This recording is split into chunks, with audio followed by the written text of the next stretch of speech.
Yamandu is crazy.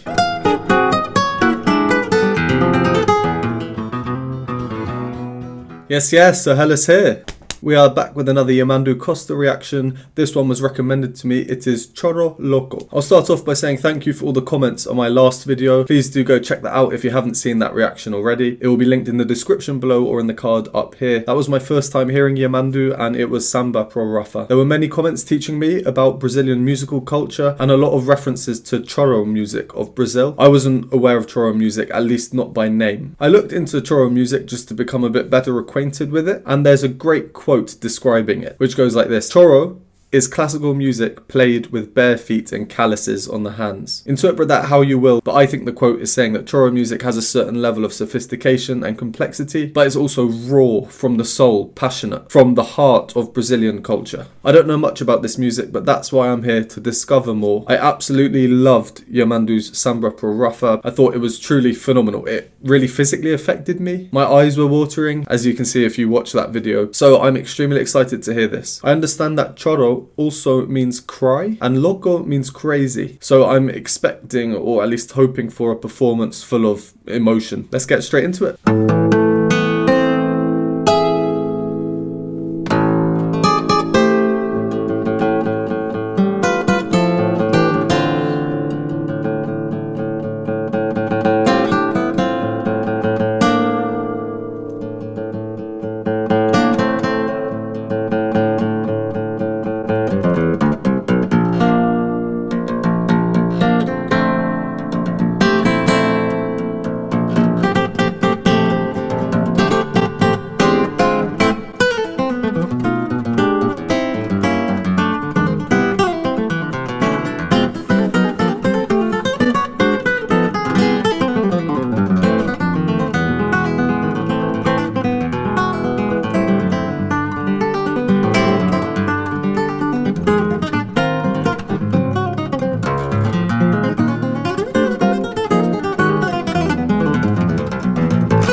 I can't cope, I can't handle it. He's ridiculous. We've listened to 1 minute and I'm already overwhelmed. My body's like shivering. I want to go over the opening section in particular as well as some other bits. If you don't want to hear the analysis and want to carry on with the reaction, you can go to the timestamp here. Okay, so back to the opening. I think that it is very powerful. It immediately grips you.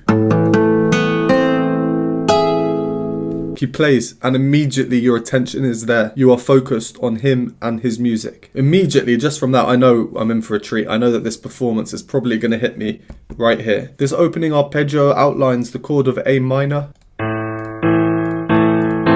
And then we have this note as well, which is part of the chord. But we also have this G sharp. If there's any notes to disrupt the chord of A, it will be this G sharp, which we also have. It's right next to the A. Let me show you this on the piano. So on that final chord, if you group all the notes together, it would sound like this.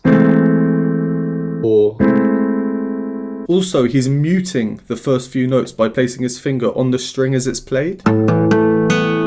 This means the string can't vibrate, so the sound doesn't sustain. This muting sort of creates this feeling of incompleteness. It leaves us wanting more. Not to get too emotional already, but the word that comes to mind is anguish. So as we learned in my last video that the 7th string is quite common in Brazil, I didn't know that. And he has tuned the bottom string, the 7th string, to an A, which makes sense because we're in A minor. He plays this A, the bottom string, so hard here.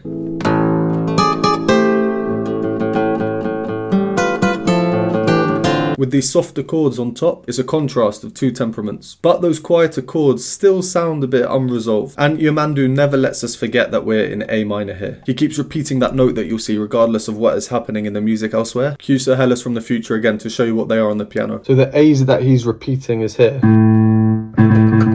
So you'll get that. And the notes in the chords around that are like this.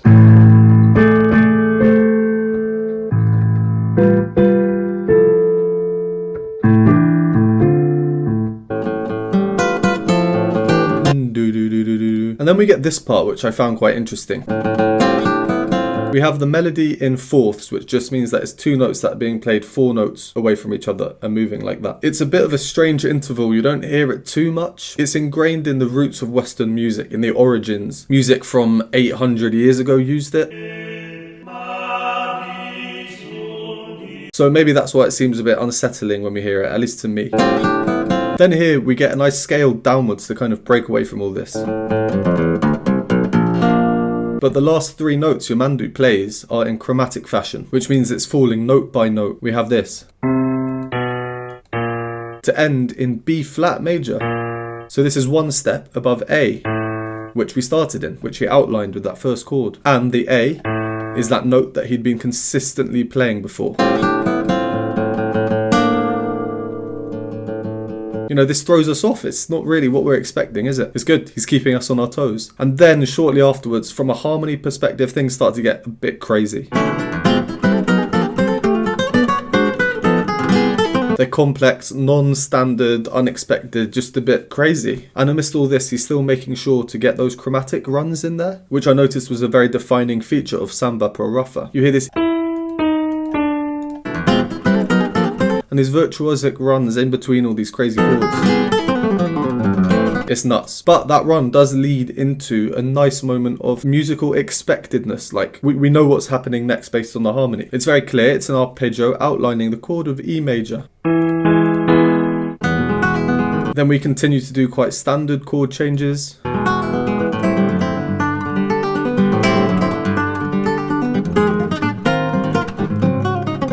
And then there we venture back into the unexpected. Alright, let's carry on. Just before we pause, there was this nice descending run, so we'll go from there. Yamandu is crazy.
For sanity's sake, I think I need to pause a little bit, recompose myself. My brain's exploding. Okay, right here, he's doing this downward chordal thing that we saw before. It's very interesting. So let's go back to the previous time he did that, which is here. And what I'm about to play this section, there's so much going on, even though it might not seem it. It might sound simpler because it's not virtuosic and quick.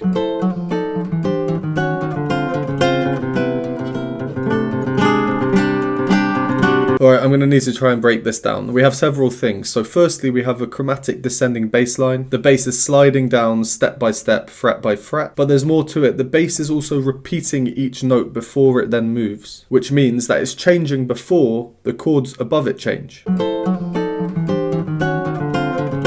You hear the bass going da-da, da-da, da-da, da-da. So for each one chord in the upper parts, we get 2 bass notes. We get the bass, then the chord, and then the bass changes. And then the chord changes, and then again. It's like the chord changes are lagging behind the bass a bit, which creates dissonance. It creates tension. Also, each voice or each part, each line within each chord is moving independently. Even though we're moving downwards overall, they move separately. So, for example, say you have 3 parts.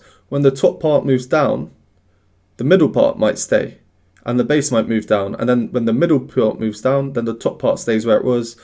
And they kind of change around like that. All whilst the bass is slowly but surely moving down. And then everything else does eventually come with it. This is what creates this feeling of like disorganization here almost. Even though it's all very organized by Yamandu as we are moving down very clearly overall. Then we get this bit. Listen to him playing the lowest string. You hear how it's rattling? Usually when you hear that rattle sound, that's a sign of your finger not being correctly positioned on the guitar. It's a sound that you often hear with beginner guitarists when you're learning exactly where your finger should be precisely. It's a sound that isn't as clean as, well, playing the note cleanly. So he's choosing to implement this here, which creates sort of like a rawer sound. And his left hand here, I mean, that's like something out of a stop-start motion film. We don't see his hand move in between the frets, they just suddenly appear at the next position. Again, it's this chromatic motif, etc. And his face too, which leads into the next little section, which I really like.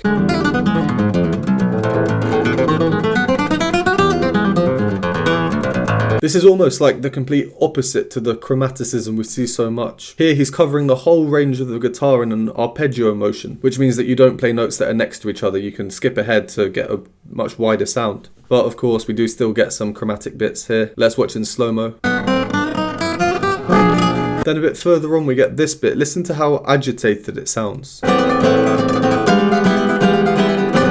It just seems like there's so much tension in the music here. This is because he's strumming the two lower strings, which are an E and an A.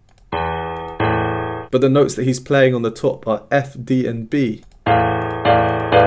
So then if we group them together, we've got the E and the A, and then the F, D and B. They clash. It's a proper what we call a scrunch chord. And then we get this nice muted effect in the upper chords, just quickly, twice. It's crazy how many different types of sound he can make with just the acoustic guitar, which then looks into this bit where he looks crazy. You know, it's a crazed look. He's descending into the depths. And then we suddenly arrive at this part. It's almost just happy, jazzy, and having this jammed in the middle of everything so crazy on either side. I think it's a nice touch, and it really kind of highlights this idea of loco, crazy, changing, contrasting perceptions. Alright, I think my brain is back in order, let's carry on.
I'm telling you now, you need to be mentally prepared before you go ahead and listen to this, because, yeah, it's nuts. That whole last section that we've just had, he's grabbing ideas we've heard previously, and he's going through them again. He's making sure that we don't forget what we've heard, I feel. Listen to the discordant chords here. It's just like dissonance galore.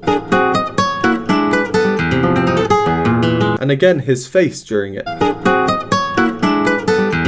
I think he genuinely goes a bit loco temporarily just while he's playing these parts. I've not seen a guitarist like him. He is unbelievable. But we do get resolution finally right at the end.